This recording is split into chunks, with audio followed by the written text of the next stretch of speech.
Hi everybody, how you doing? It's stage 4 of Giro di Europa and I'm here with my co-host Riley Hyvey.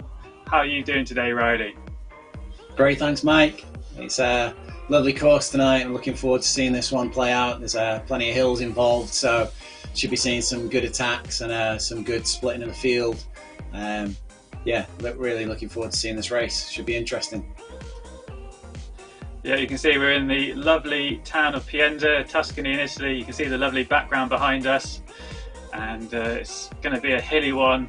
So we've already covered Cap Formentor in Spain, De Ronda in Belgium, Tempelhof yesterday in Germany. We've got 16.4 kilometres of Pienza, 470 metres of climbing. So it's another hilly one, plenty of elevation packed into this short distance. And then tomorrow, the final stage, Dirty Riva in the UK.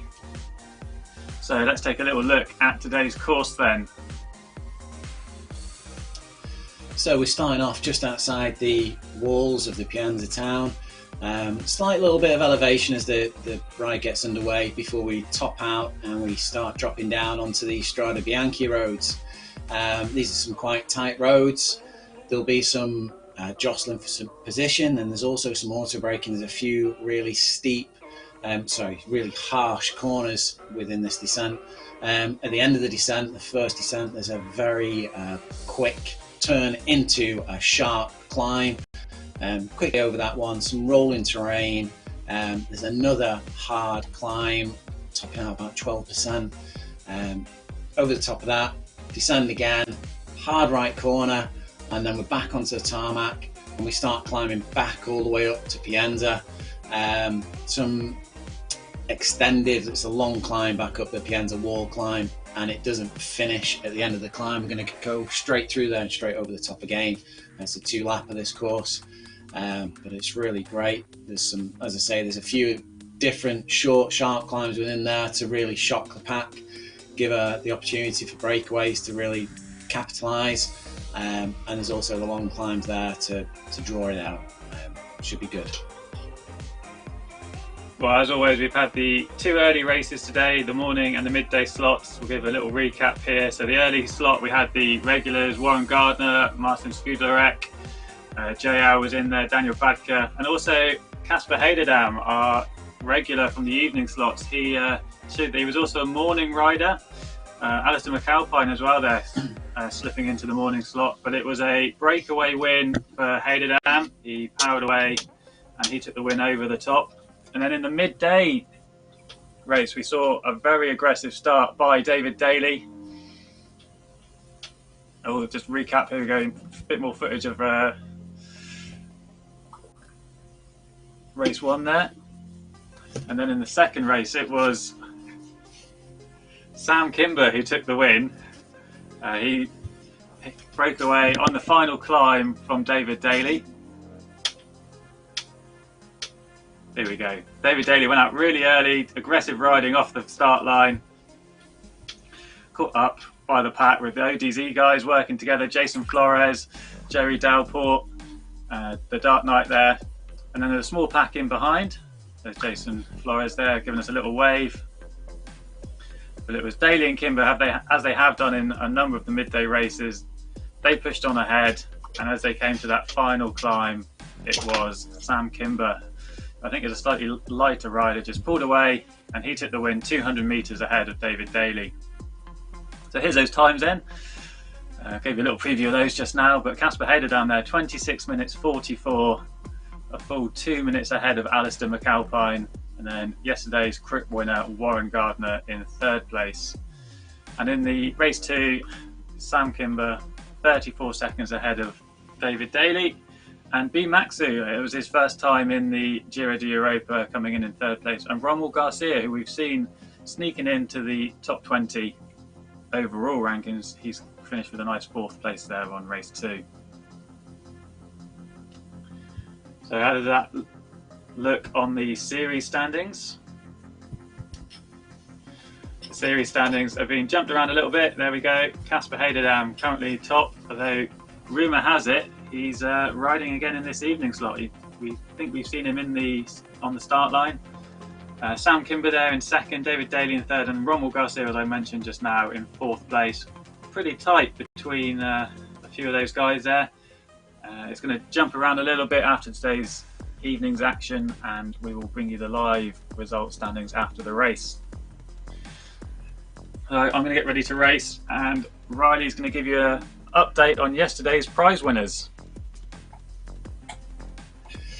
So yeah, we've got the prizes that are out for offer. We've got the daily prizes of the Element hydration salts, and we've also got the Giro d'Europa mug.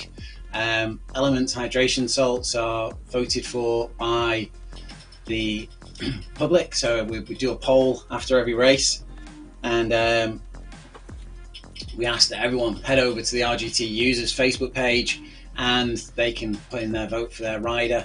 I put up a few selections, and we hope that everyone else will go along, either agree with me or they'll vote for their own rider. It's a good chance to show your support for one of the people that you follow in the platform.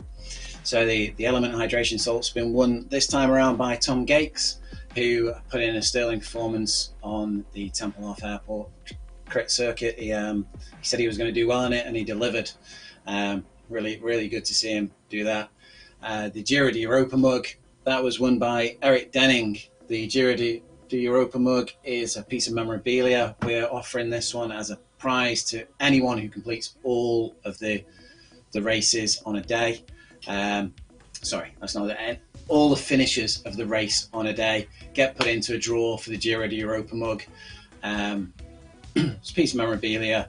It is something that you can own yourself, though. If you like the look of the mug, if you want to have something to remember this race series by, you can head over to the V Cycling News shop. It's vcyclingnews.co.uk, and you can pick up your own mug there, along with loads of other bits from the RGT world. Amari t-shirts, hoodies, all sorts of stuff is available in the shop, and there's also offers on all this week with the I think at the moment it's a 20% discount, and then there's also offers on free postage. But we're heading now over to the course. We're outside Pienza city there. It's a 15th century town. It's got some fantastic architecture, beautiful place I believe to visit in real life, but it's a good place to visit on the circuit here. Circuit's based on a course that they use for the Leroica vintage cycle race, which is a cycle race started in 1997, which was started to try and preserve the Strada Bianchi. They wanted to asphalt a lot of the roads around the area, and so they brought this race in to try and show that the roads get used basically, and keep them as Strada Bianchi. And we're straight in there at the front. Ryan Deadpool and Nick Hall following the night train. Ryan Deadpool there pushing out 290 watts, third position, and they've already opened a small gap up on the peloton there. This could be interesting if you can make this stick for a distance, the three of them working together.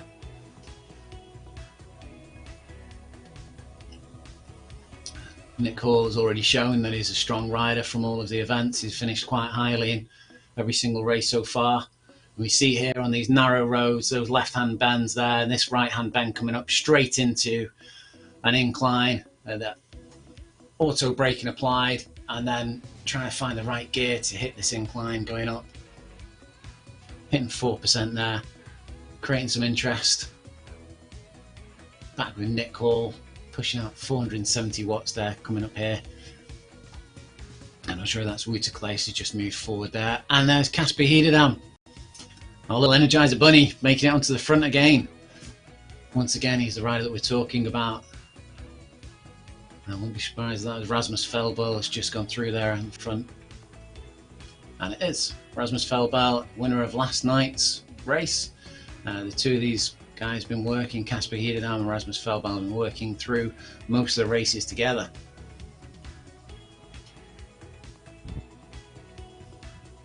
Just see a few riders there at the back just getting distanced.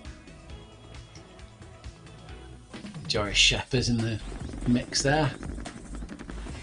And Francois Eicher up on the front there. Wouter Klaes, his teammates in there as well. It's not a team competition, the Giro d'Europa, but a lot of these riders do have teams that they ride with outside of this competition. You quite often find that they will work together within a race, even if it's not a team race. As we see a little breakaway going off the front there, we're back a bit further down the course, position 37. with John by the way there, Balshaw, K-Hop group. You see these little power climbs really do slow the pack down. This one going up to 11% there. So Hederdam's nearly crashed in that climb, and then we have a nice long descent here. There's Rasmus Feldman and Hederdam opening up a gapping on the group there of around about 40 metres. It'd be interesting to see here whether the pack really put in the effort to chase them down, because these two riders have shown that they work well together to keep the pack away.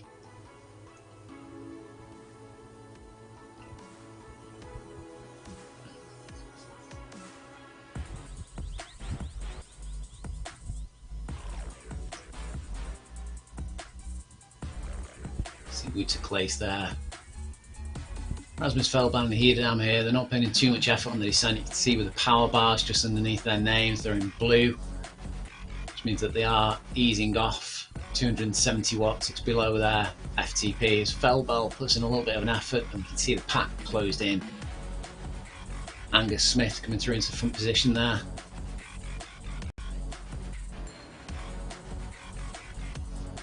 Speeds of 75 kilometers per hour. Yeah, with the new physics, we took a little bit longer to close that gap.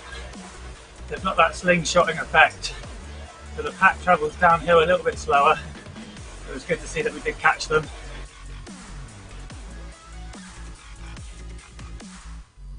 Back with Cord Pedersen at the back of this group now.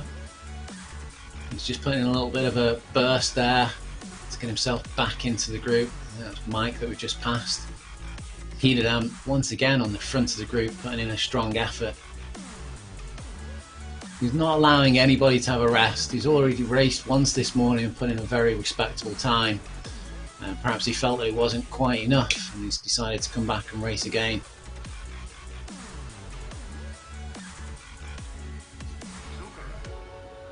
A little bit further down the field there we see Christophe Contant of the Pedalaires. That's Krajowski from Rasio Racing, and there's Paul Padel of OTR there. And the Night Train was in this front group earlier on. He's just dropped off on one of these power climbs, a distance from the lead group a little bit.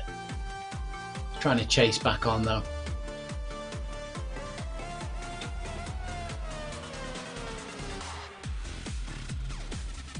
Hederdam once again been caught. Francois Riker takes the front.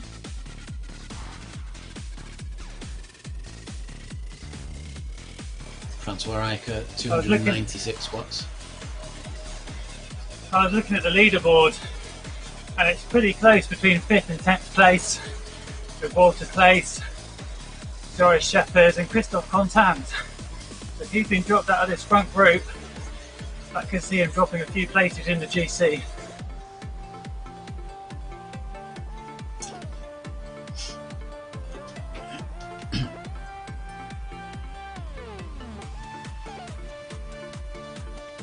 So Kurt Pedersen there, continuing to lead this race. 336 watts, he's just eased the pace slightly there.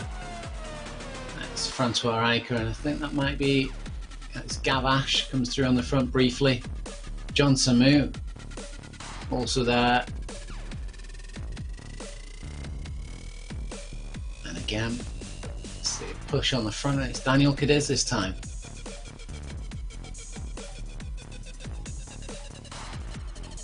Just looking at a little bit further down. And Daniel Cadiz, they're pretty close in GC, but I noticed that Nick Cole was in that second group.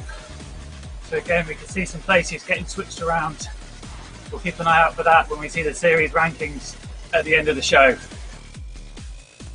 You just mentioning there Nick Hall, he's in the second view, and he's paired up with Christophe Contant. They're working together to try and limit their losses there, and I won't be surprised that was the Night Train just behind them, trying to close in and ride with them, also limit his losses after dropping from this group possibly a little bit earlier than he'd expected to. We're coming in with Angus Smith now, coming into the base of the wall climb. This is before the start of the official climb. It is a long climb, this one, long and drawn out, averages around about 7%. picks itself up a little bit around the hairpins. Big attack by Debray off the front. Hayderdam following. Falbal as well was in double digits watts per kilo for a second there. It is lighting up on lap 1.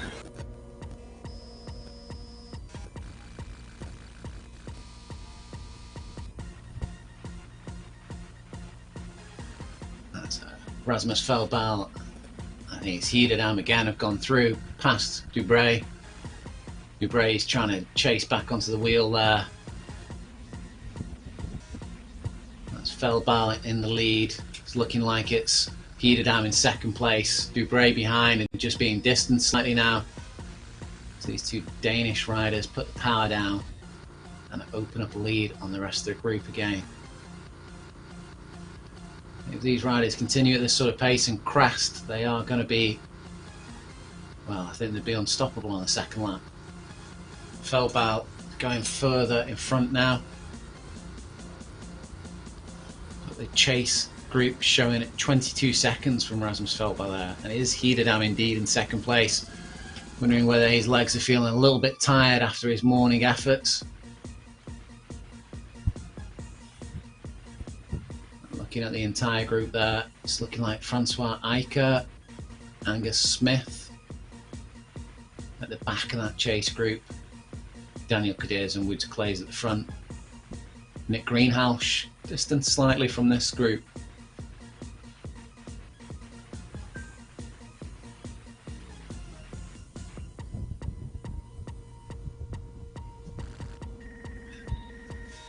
Rasmus Falbal obviously liking the gradients on this climb. He's really opening up his legs.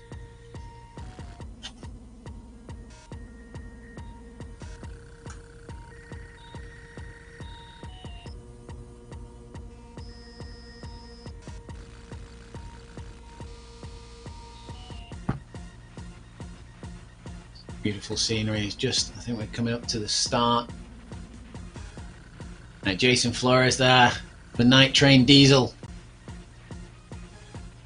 Obviously known for having a good solid engine.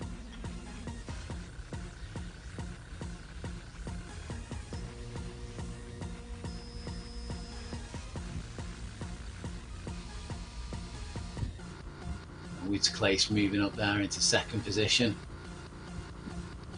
I think that's Daniel Cadiz with him on the wheel. As Hayderdam and Falbal once again reunited towards the middle of this climb. Hayderdam taking a stint on the front. You just see that sort of watt savings there. And this sort of pack at this pace, they're saving around about 40 watts. Watt savings diminish as the gradient increases and the speed reduces. Roubaix up in third position there. We've got a little bit of a gap in back to another group on the road here with John Samu, Ostergaard, Mike Lister, Borgard. I just see that's Nick Hall there, just in 16th position. And we can see Christophe Contant fighting hard to try and group back up with them. Joey Shepherd's flying up this hill now. Wonder if he's had a slight technical there, because he just flew past Christophe Contant there. Kujawski, the Night Train, and Pedersen a little bit further back on this climb.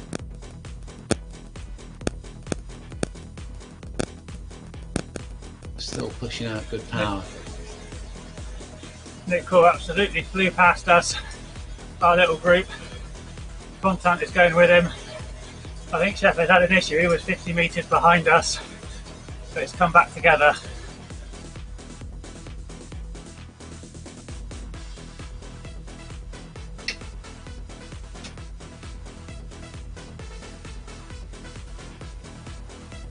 Back with Hayderdam. We're not too far away from cresting here. Falbal putting in an effort to get back to his wheel. It'll be crucial that these two riders stay together as they enter the Strada Bianchi in the descent. You can see Angus Smith seeing the danger here. He's pushing an effort to try and get back up to them.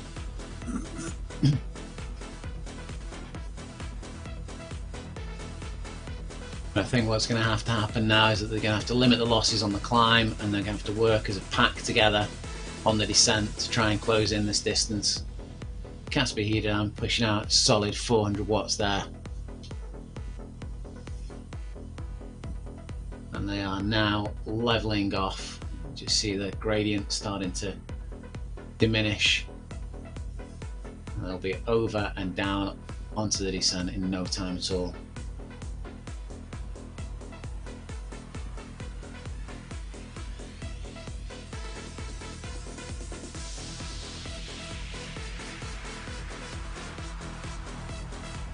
Nick Greenhalgh has recovered somewhat from his earlier position and he's back up into third position now. He was back down into 16th, 17th position a few minutes ago. See Fellbal is not even easing up on the descent here. Fellbal's putting in the efforts, as is Hedam now coming through.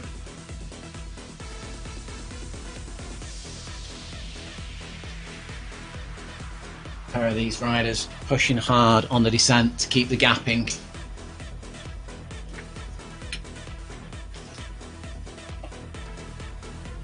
Into the sharp left-hander, heavily braked once again to the right-hander there. Avoiding braking on that one. Hedam chases onto Fellbal and they start climbing. And this is the pack chasing.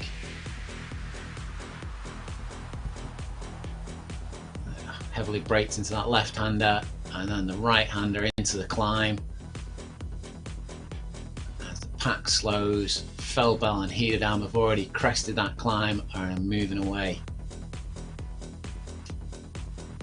Only 7 kilometers left of this race. It's going to be a very quick time. So I went over in 14 minutes. That's a 28-minute race. These front guys, I'd imagine, are going to be sub 26, which will put in a big heap of time into the other guys in race 1 and race 2.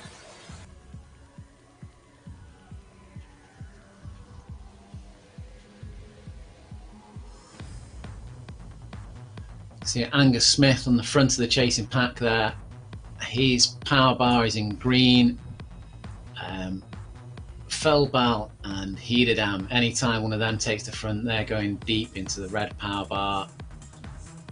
So it's not looking like the chase group is going to recover much time on them. They don't look like they're putting in concerted efforts on the front. Rather they're sitting in and enjoying the draft of each other's wheels.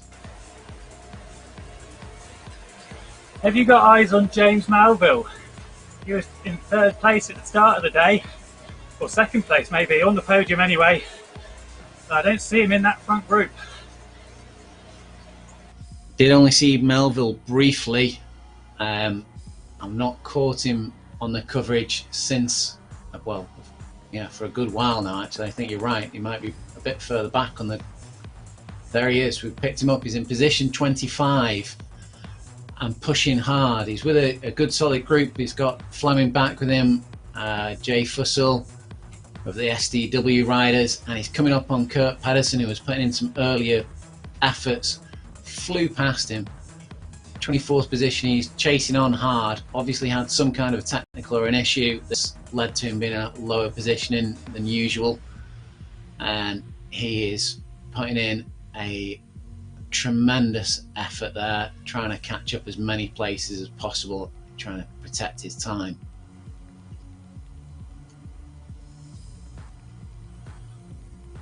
Fellbal and Hedam, 5.4 kilometers to go, 16 seconds the gap over the pack.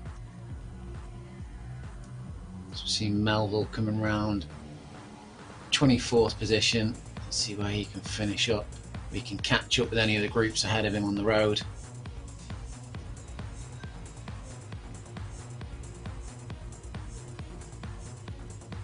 Fellbal and Hedam, they are looking like they're going to be coming onto the tarmac any minute now and taking bags of time out of everyone else on the course.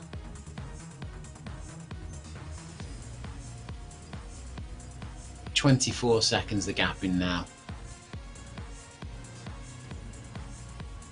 heated on slightly distanced Feldball on this flat stretch of the Strada Bianchi. Back a little bit further down the race here, we can see the night train coming through on Tom Gates there and Grajowski. It weaves through that section of technical Strada Bianchi. Tom Gates dropping down into 20th position.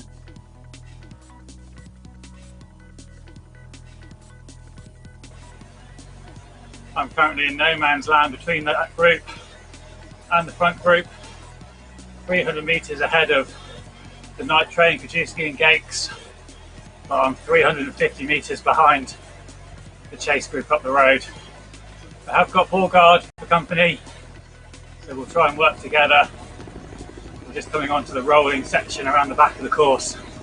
5 kilometres to go. Still got that climb. Well, I'm going to need to try and just hold off anyone who's saved a little bit in the tank.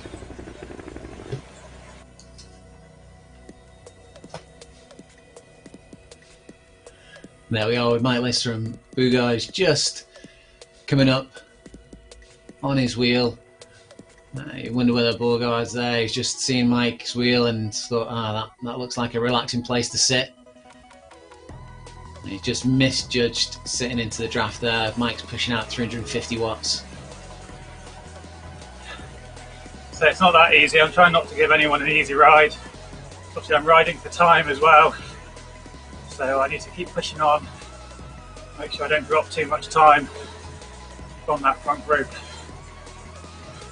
I want any chance from GC of getting into that top 10, but that might be disappearing today.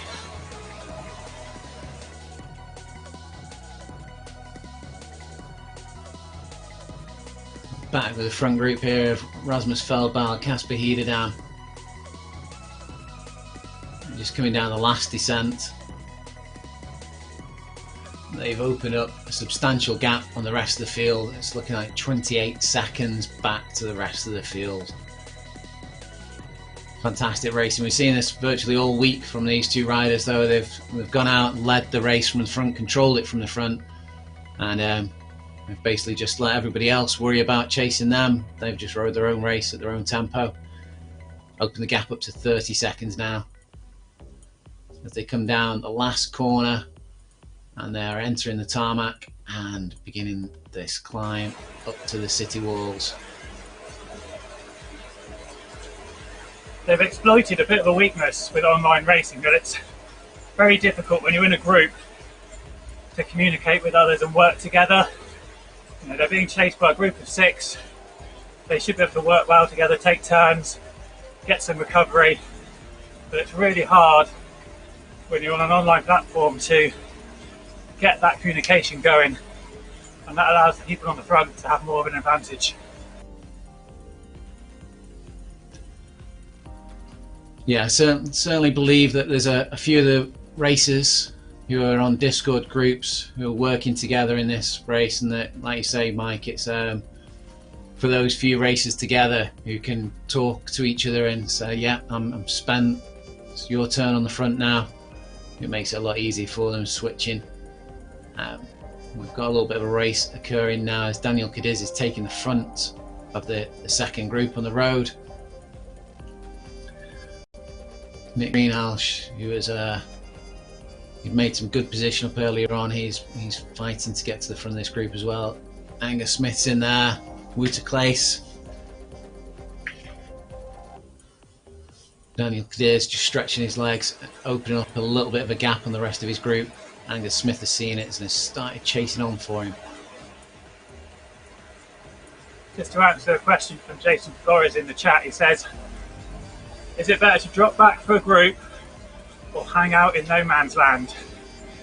Well, it depends what type of race it is. So today is a GC, so it's good to try and stay in front if you can, because you're trying to get as much time as possible. You might find that that group behind does catch up a little bit. Anyway, you might be able to just ease off a little bit, which is essentially what I've done. Maybe try and stay a bit fresher for the climb. But if it's a points race or a scratch race, sometimes it's better just to take that rest, drop back into the pack, use that draft, and if you're a good sprinter, back yourself in the sprint to claim those places. But if you're a TT rider, maybe it's better to go out and try and just stick away. So I think it depends on what type of rider you are. Thanks for the question, Jason. With my 2 pence, I think there's a little bit of an issue where you just drop back there slightly, but Borgard has come up to your wheel and you just seem to sit in and want to have the rest. So I think there is a bit of that where you may as well just carry on going at your own pace as long as you can sustain it. And you've no guarantee, because you've no communication with the rider that you're catching up to or that you're behind, then you've no guarantee that they're going to work with you. And Tim Sinclair there mentioned the point, RGT needs a virtual elbow wave to bring the rider through behind you. And perhaps we can use the normal wave symbol, the normal wave action within the races to indicate that. So you see Rasmus Felbel has attacked Casper Hederdam there, midpoint of this climb, and has taken a 50-meter lead out of him. Rasmus Felbel has shown how strong he is, but we have seen Casper Hederdam's every bit the same strength. But maybe Rasmus feeling a little bit fresher, not having raced the early slot. That could be to Hederdam's detriment there. So we're seeing Daniel Cadiz is not closing the gap, I don't think, on Hederdam there, but he is opening up a gap on the people behind him. So we're looking now, it's Rasmus Felbel in first position, Hederdam is second, Daniel Cadiz behind him.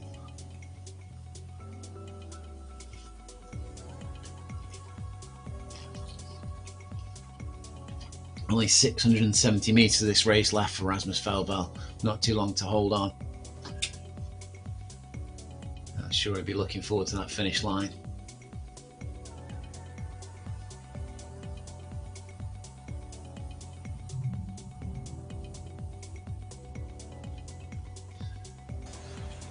Malville is coming strong. He's only 60 metres behind me, and he's going to come and catch me in a minute. So he's really recovered well. Yeah, I'm intrigued what's happened to James Melville. We'll have to catch up with him after the race and perhaps get the information from him to see what happened early on. Whether it's a real physical technical or a virtual technical.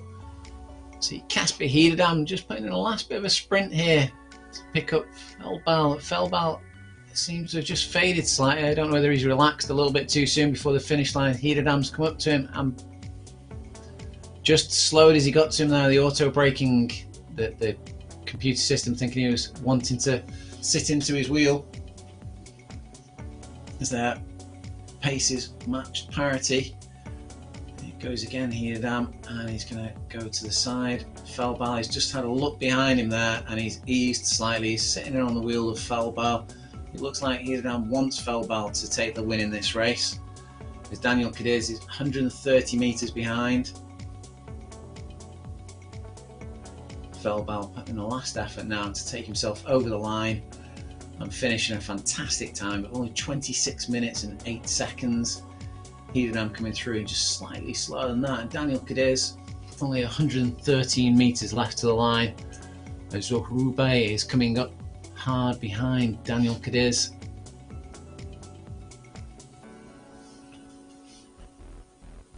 Daniel Cadiz coming through, just only holding off Roubaix slightly there. Angus Smith, next rider through, and then Nick Greenhalgh, who also seemed to have had a little bit of a difficult race this evening. He dropped down, I think last time I saw him, well, previously saw him down in about 17th position, and he's brought himself back up into 6th there with Dupre behind. Gavache coming in. Wouter Claes. I think Wouter Claes is in the Moon Riders team. Nick Hall of the Friday Crits now.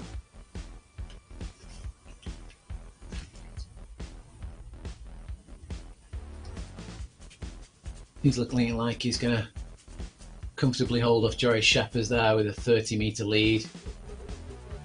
There's Christoph Contant challenging Scheppers there with a sprint to the line. Scheppers just managing to hold him off. Eicher coming through 13th position here. He's got 100 metres clear on Ostergaard. Let's take a very respectable 13th position.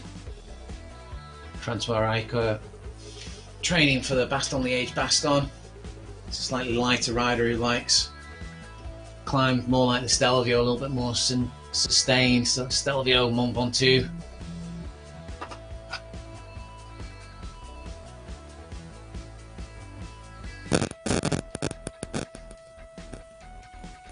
Ostergaard just run through there, and we've got Krajowski now. Krajowski of the Ratio Racing team. And Melville. Melville managed to make it up to 16th position. The last time we caught up with Melville, he was down in 24th.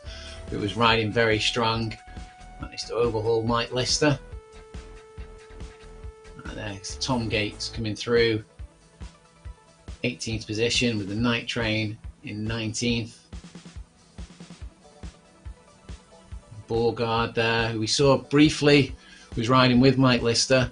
He dropped back into 20th position. Jim McGilvey coming through in 21st from the OTR Racing team. And he's got Lee Marshall just behind him. Lee Marshall there is within distance to beat him. Gilvey's giving a little sprint to the line there. Marshall not challenging for it. He's just happy to roll through into 22nd position there. As Stevens puts in an effort to the line.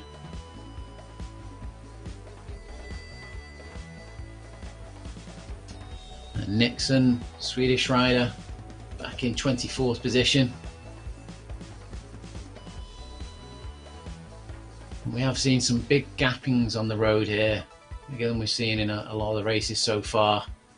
See Pedersen, and just behind him we've got Fussell coming through. Pedersen sleeping a little bit here. You might not notice Fussell is on his wheel and coming through. Pedersen's been passed, but he's now putting in a sprint.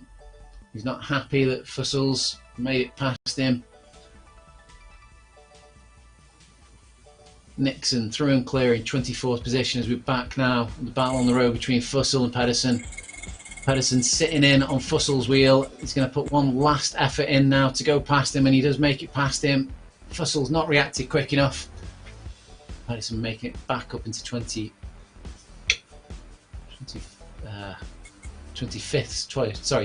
position there. Sorry, Pedersen 25th, Fussell coming through in 26th. Alright Riley, I've got a little bit of insider knowledge. So first off, some big news. Apparently Casper Haderdown is not able to make it tomorrow. So that's why he did a double effort today. Apparently he's live from the group chat there in the race. He's telling the other riders he's not going to be racing tomorrow. So I'm not sure why that is. Maybe it's a family event, or maybe he's got a real race, or a real road race, outdoor race on Saturday. I know he's been doing a little bit of that. So that's some interesting news coming from the Pienza course. And then also caught up with James Melville, who had a little bit of a technical issue. That's what caused him to drop back. But he finished in 28 minutes 23 seconds, which on the face of it is actually not a bad time. Looking through the earlier time slots, that would have put him 5th in the midday race, and it would have put him in 2nd place in the earlier race, in the morning race. So he might be okay, but it's the people in this race on the road. You see Nick Hall there, he was 27 minutes 22, so a minute ahead. Joris Scheppers, Christoph Contant, Francois Eicher, all pretty close together there. We're just going to collate the standings for the general classification, and they will be live in just a moment.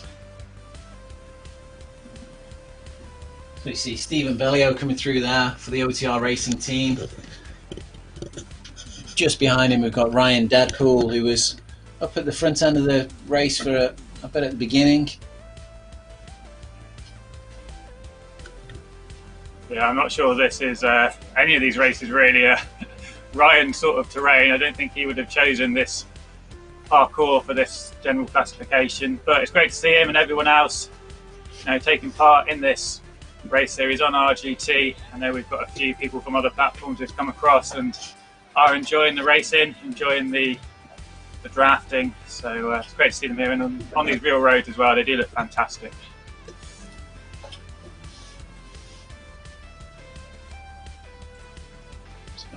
So Kuterin coming through now, followed by Equi, and then just slightly further down there we've got Toe Green coming through in 47th position.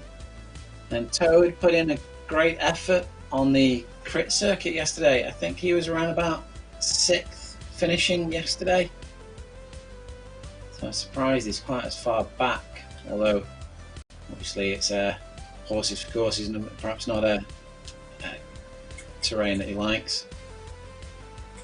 See Shane there just passing and coming up into 47th position.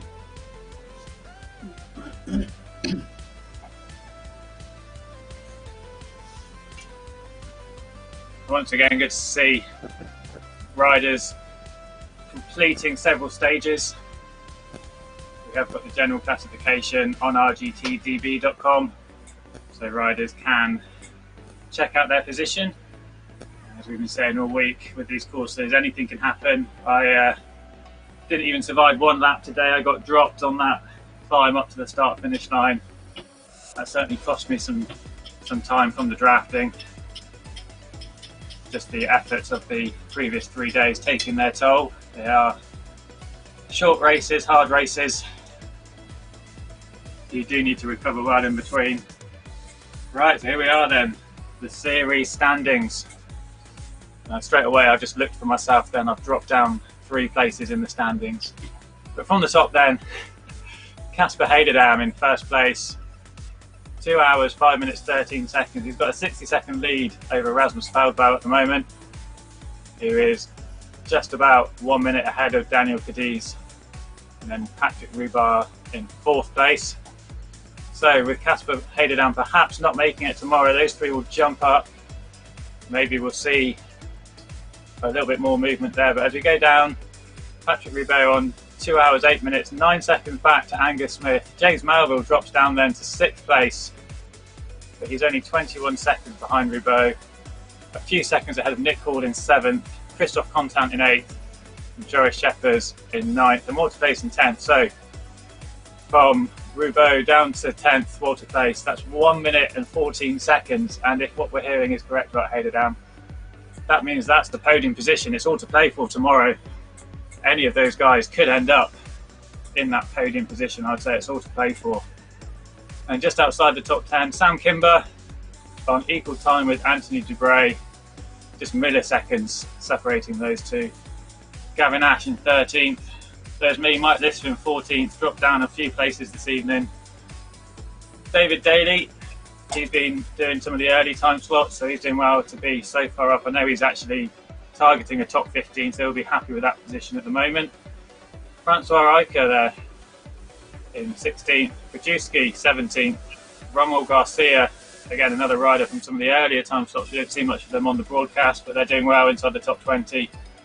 Tom Gates in 19th, and then the Night Train, who I think has just snuck into the top 20 after a good ride this evening. So one more race to come, Dirty Reaver. Going to be 17 kilometres or so of off-course, off-road riding, a lot of gravel, and Riley has done a recon ride. We'll get that up in a second, and we've also got that coming up tomorrow.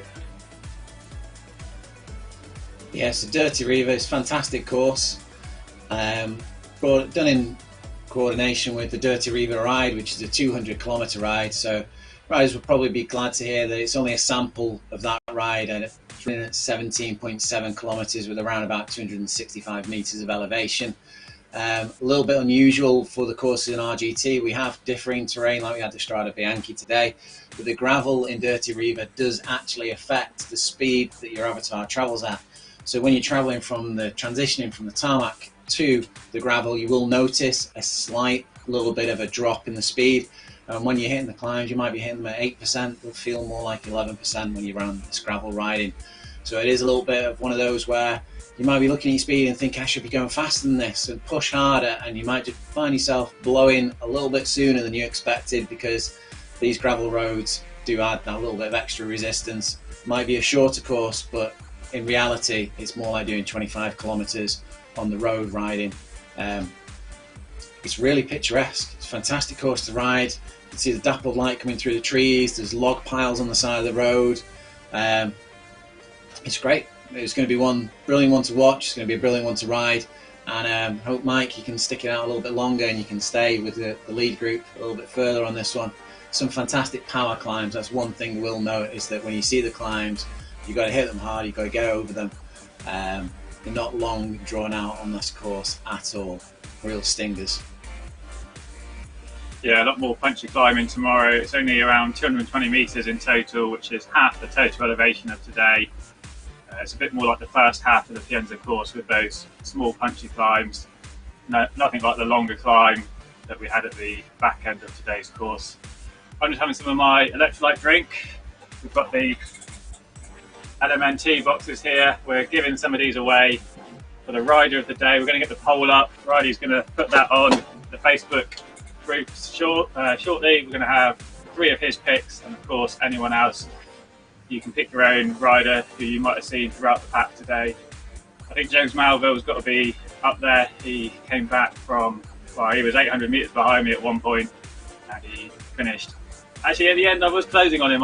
Me and Tom Gates, we had a 400-metre sprint to the line up that final climb, and I managed to just get the better of Tom, so I was pretty pleased with that, and closed in a few metres on James Melville. But I'm sure tomorrow he'll be dropping me again like a stone.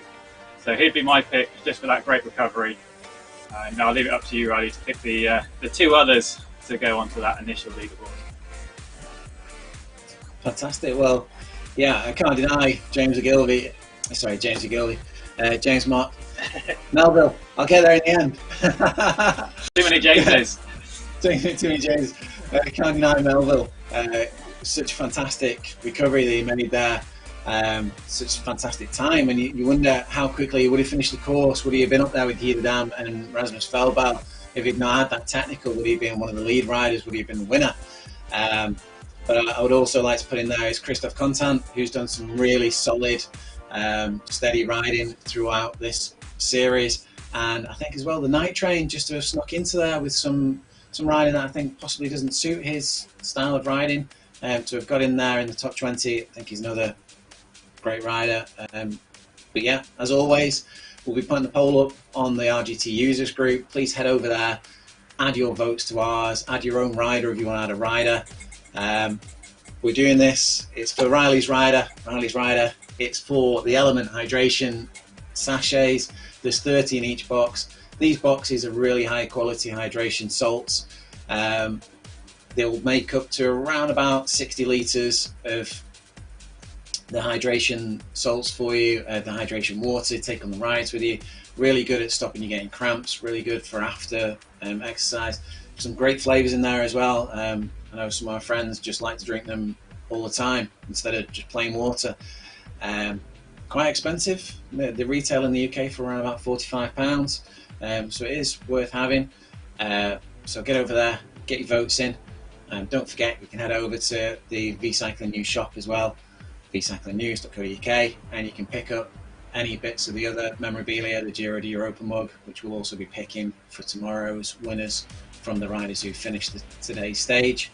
We're out on Facebook, we're out on YouTube, so if you're watching us on Facebook, if you can follow the page, if you're watching us on YouTube, you can like and subscribe, hit the notifications.